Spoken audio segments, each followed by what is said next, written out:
Welcome back to the Dub Feet Variety Hour. Subtext, the Dub Feet movie review portion of the Dub Feet Variety Hour. This is a solo feat in the sense that Tom is not here with me, but I figured I've seen some gnarly movies, so it's about time that I talk about them and break them down and tell you what I think of them. I try to stay a little more recent with the films, of course, too, because that helps. Wouldn't want to be reviewing 80s films unless, fuck it, maybe I should be reviewing Ferris Bueller's Day Off because it's a fucking amazing movie. But I digress. It's been a while. It's been a couple weeks. It's actually been a month or so since I've done a podcast, so it's actually great to finally plug this fucker back in. It has been a pain in the ass because they've been doing construction in my apartment, so if I want to record something, it's either I got to get up at 5 a.m. and I have a window to record from 5 a.m. to about 9 a.m., or I just record when I get out of work around midnight. So this is the Midnight Recording podcast of the Dub Feet Movie Reviews. How's everybody doing? I feel like I'm stealing all the shtick from all the podcasts I'm listening to. I'm listening to the What the Fuck podcast with Mark Maron. Phenomenal podcast. As always, the Scrubs podcast, which I've just officially caught up with every episode. I just started the Office podcast with Jenna Fisher and I forget her name. Angela Kinsey, you dumbass. Yeah, she's awesome too. But yeah, it's a good podcast. It's something to distract yourself with. It gets me through my fucking work days. And there's always the little sprinkle of Joe Rogan podcast. I just finished the Mike Tyson podcast, and man, was that fucking crazy. Mike Tyson's surprisingly smart. I don't mean that in any disrespectful way, Mike Tyson, please don't kill me. Yeah, I mean, I think he gets a bad rep just because of that one interview where he's like, I broke my back. It's spinal. And you kind of interpret that and kind of roll with it thinking that he's just a fucking dumbass. But he's far from that. He's a very well-versed dude. And he's fucking coming back out of retirement to fucking fight again. It's fucking bananas. Joe Rogan talks about that on his podcast and, shows some of the footage has been going around on the internet of him fucking beating the shit out of things and getting ready to do it all over again. So we'll see where that goes. What else is happening in the world? I mean, it's just another fucking day. I don't know if it's hearable in the background, but there's a gazillion and a half police helicopters. There's a bunch of fucking cop cars in every other direction of the blocks leading up to the Williamsburg Bridge, but I believe it's related to a protest that's happening right now, presumably related to Breonna Taylor because no justice has been served. But once again, I digress. I don't want to jump into the craziness that's in the world. I'd rather distract you guys with some of my rants about a movie. So let's dive in, shall we? Welcome to the Dub Feet Movie Review. So in the past month or so, I've definitely seen quite a few movies, but one of the two that I figured I'd stick out for this podcast is Bill and Ted 3, Bill and Ted Face the Music, and An American Pickle.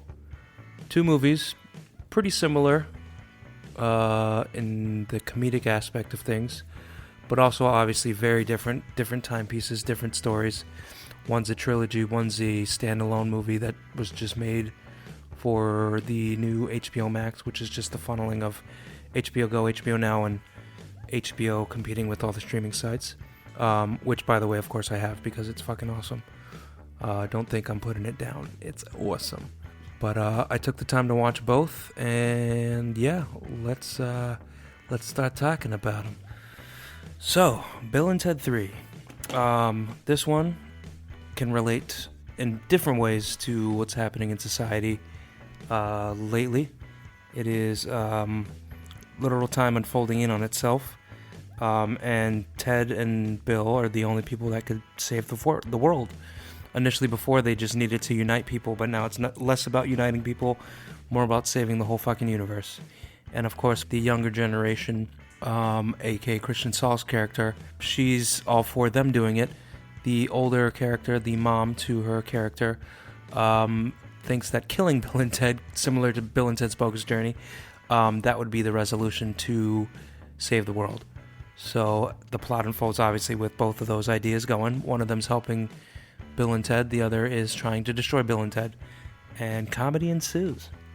Just for a friendly reminder, because I had to remind myself as I was watching this movie, Bill is Alex Winters, and Ted is Keanu Reeves.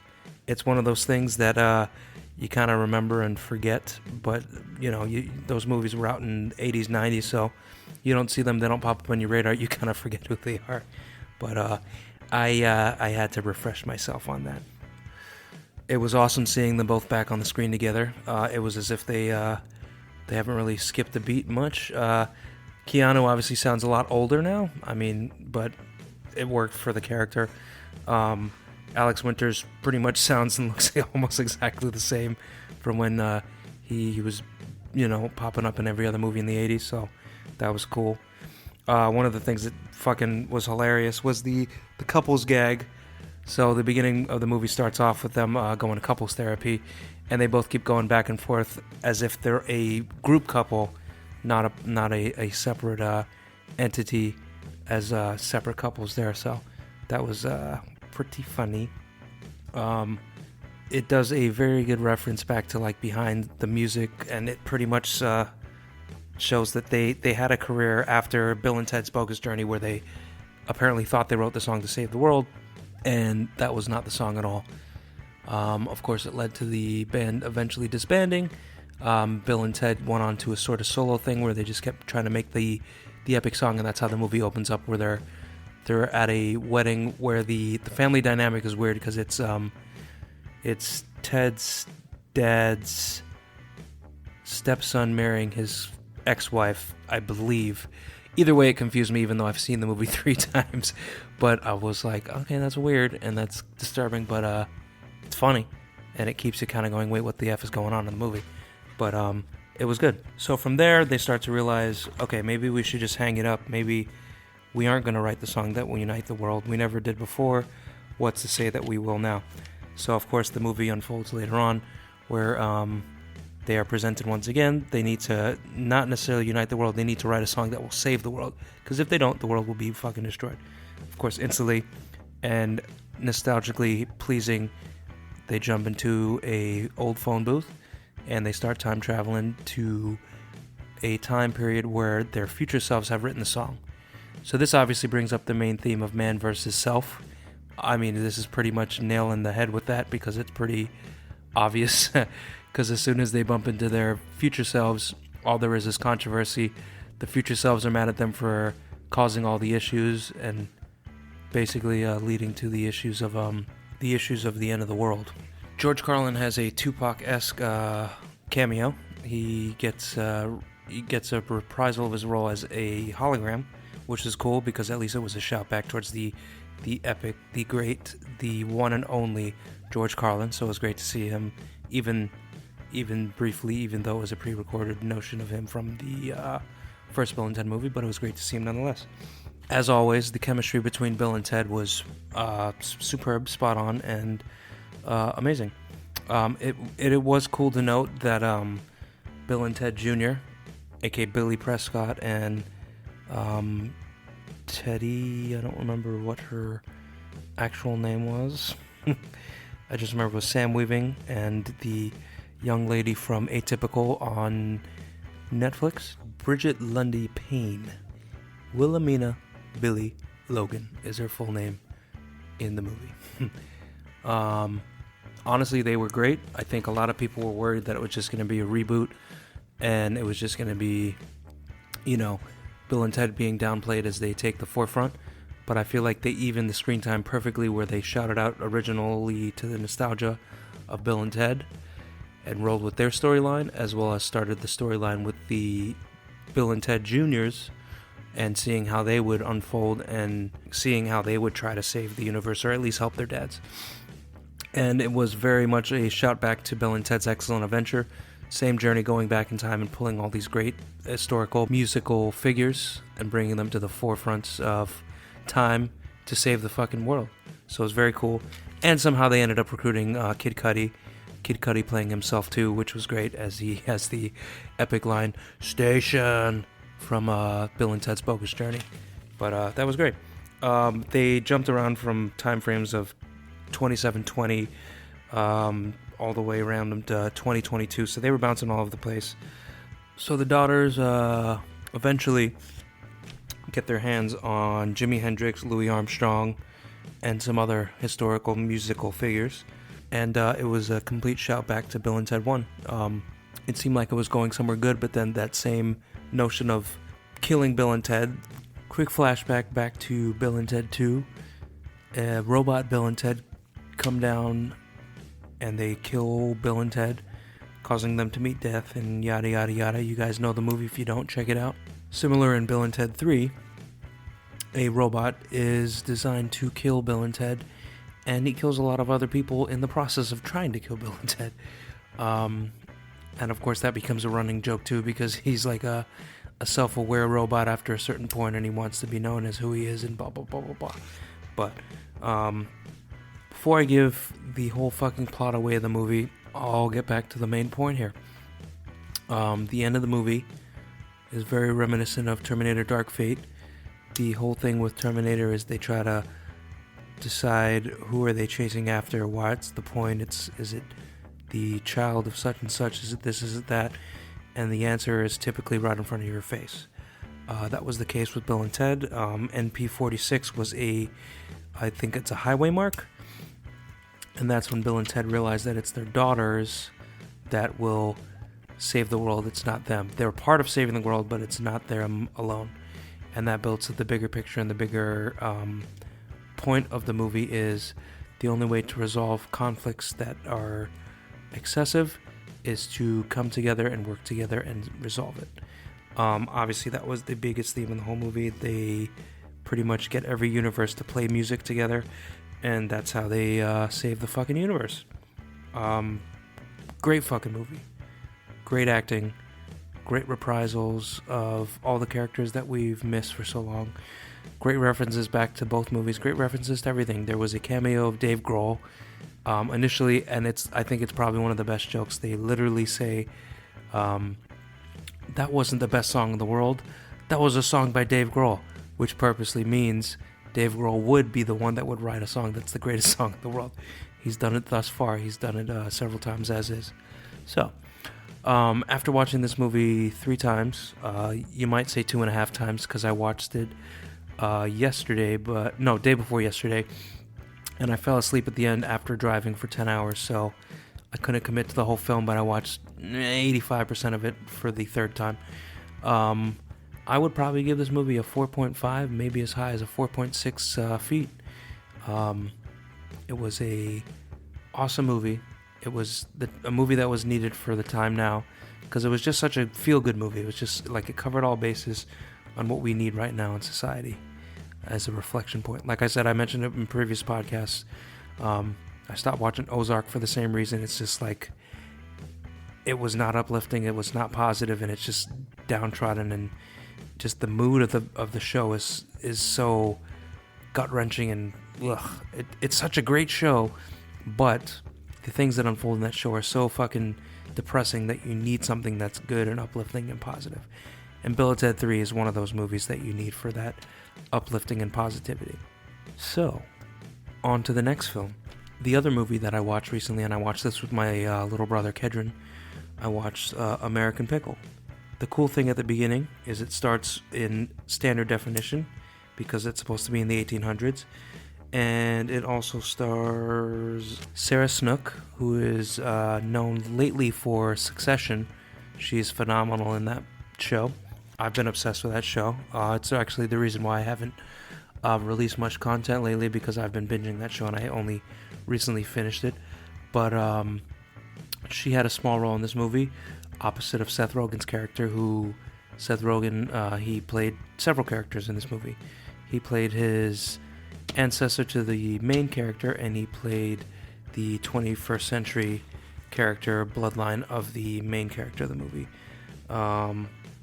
The movie at the beginning obviously kind of gives you that Lighthouse vibe.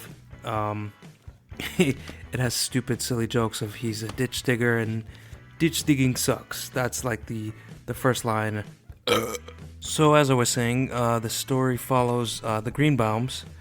It shows the history of Jewish people and the discrimination that they've dealt with and the things that they've had to overcome. So the film follows Herschel Greenbaum, which is a character that Seth Rogen plays, one of the two characters that he plays, and it's pretty much him working at a pickle factory. Essentially, he's living a simplistic life. His aspirations and goals consist of pretty much just trying seltzer for the first time because it's the 1800s, so nothing crazy there. Herschel Greenbaum does his best to conduct a normal, simple, boring life by working at a pickle factory and by trying to woo Sarah, who becomes his wife, Sarah Greenbaum, eventually in the film. The movie pretty much takes sort of a historical truth angle of things. They note how racist people were against the Jews, and clearly there are a group of Jewish individuals in the film, and obviously that comes up kind of similarly to how it occurred in Jojo Rabbit, but not quite the same. Then of course he gets pickled. I would say up until this point the film is pretty good. It's got a unique story about a family that you're kind of curious about, and then his life gets uprooted by him accidentally falling into a pickle vat, and then he wakes up in the future. We'll be right back after this fake commercial break. Honey, I think I just stepped on a beaver. Not another beaver, honey. Did you step on another animal by accident? Well, put on those safe alert shoes. They'll let you know if there's some shit in front of you. That's a simple alarm when you step on anything and anything. Oh God, look, these shoes are so great. Look, I almost killed the cat, and then I didn't. My shoe went the other way. Look at that cat. Beep, beep, beep. Honey, I stepped on the baby's head again. Now introducing Safe Alert for Babies. These shoes seem to be malfunctioning. This is Jacoby and my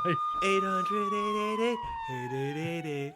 So when Herschel Greenbaum ends up in modern day society, he crosses paths with Ben Greenbaum, a young whippersnapper developing an application for people to determine if a company is quote-unquote kosher, a company or corporation is legit.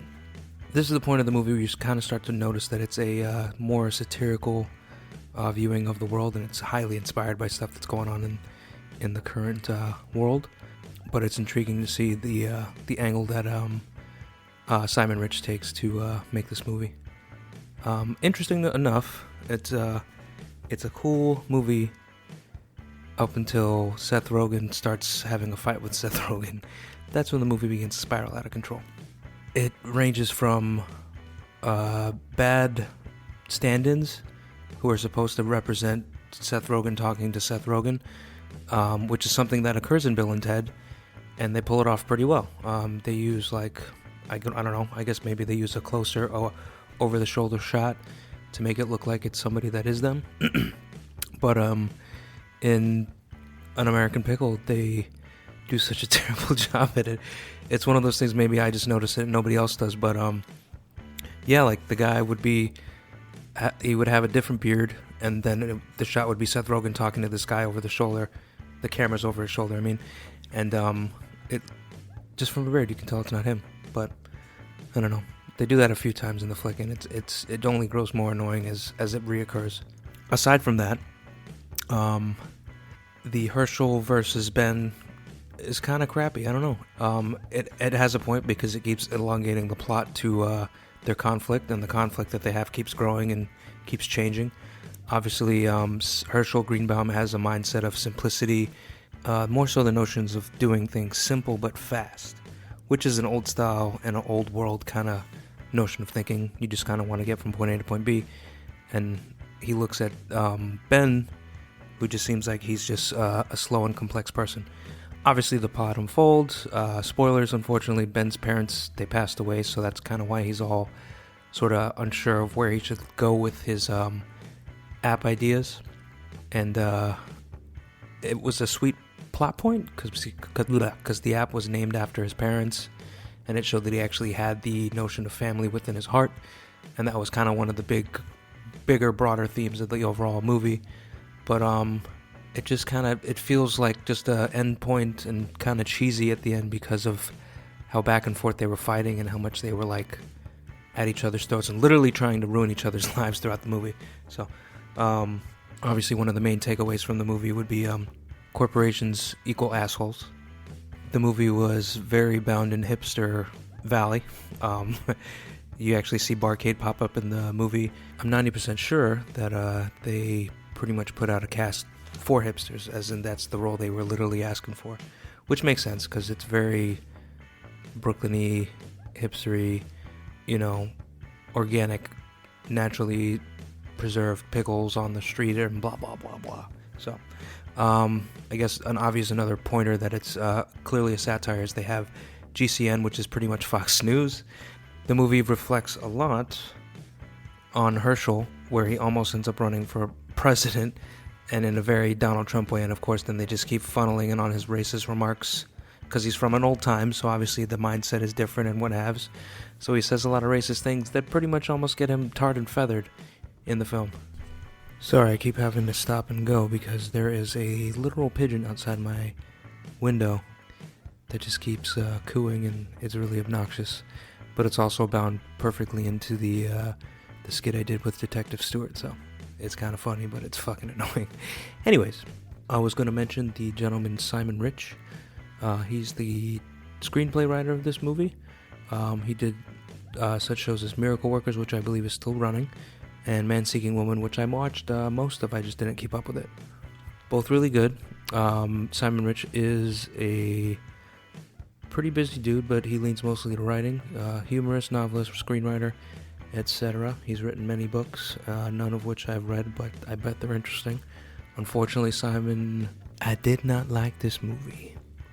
It has a lot of great moments, but it just doesn't it doesn't click, It just kind of meanders around, and then it just leads to fighting.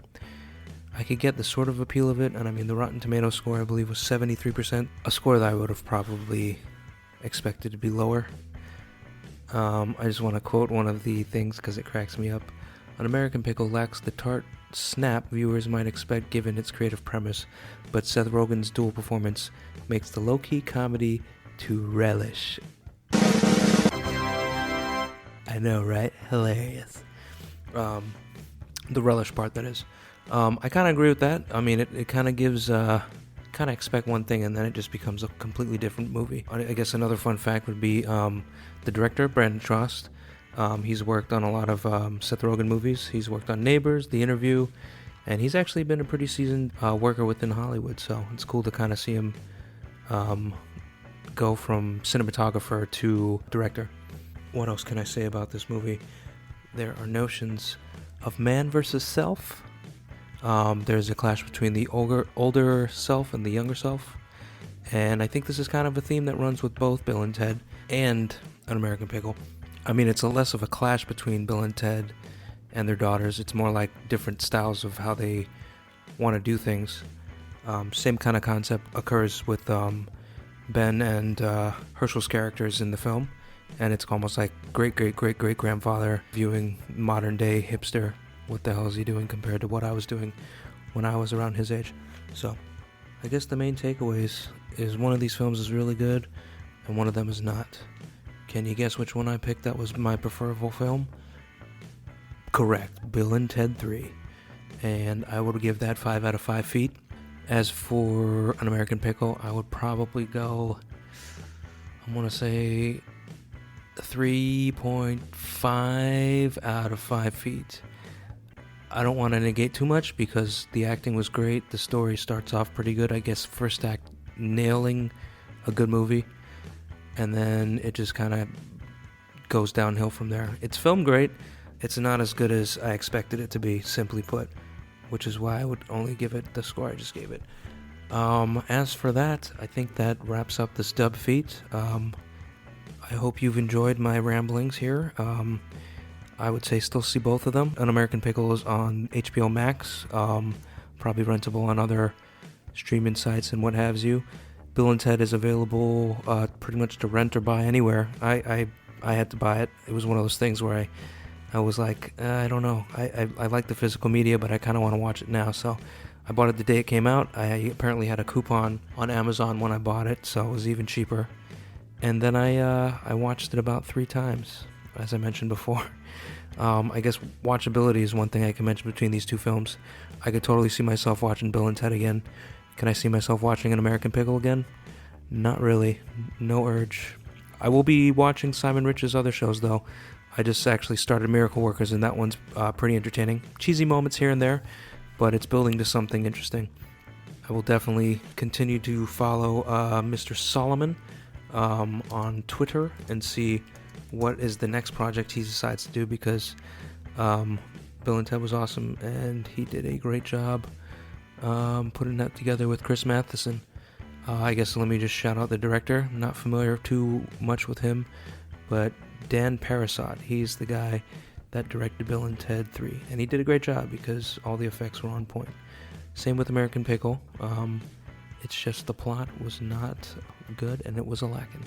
Anyways, before I just ramble anymore and I just say the same things over and over again, because I had a little Mary Jane, it's got me in a rambling mood. It made me think of another overlap between these two movies, Kid Cudi, and Kid Cudi being from Bill and Ted, and Seth Rogen, 2 classic and world-renowned stoners. On that note, watch both the movies. Let me know what you think. Let me know if I missed anything. Let me know if something I overlooked and overthought or underthought. And get back to me via social media. Also, recommend some movies for me to watch. I'm always trying to watch something new. I have 6,000 movies on my shelves. Maybe I have it. Maybe I'll watch it. Maybe I'll give a review about it. All right, people. Peace. Until next time. Deuces.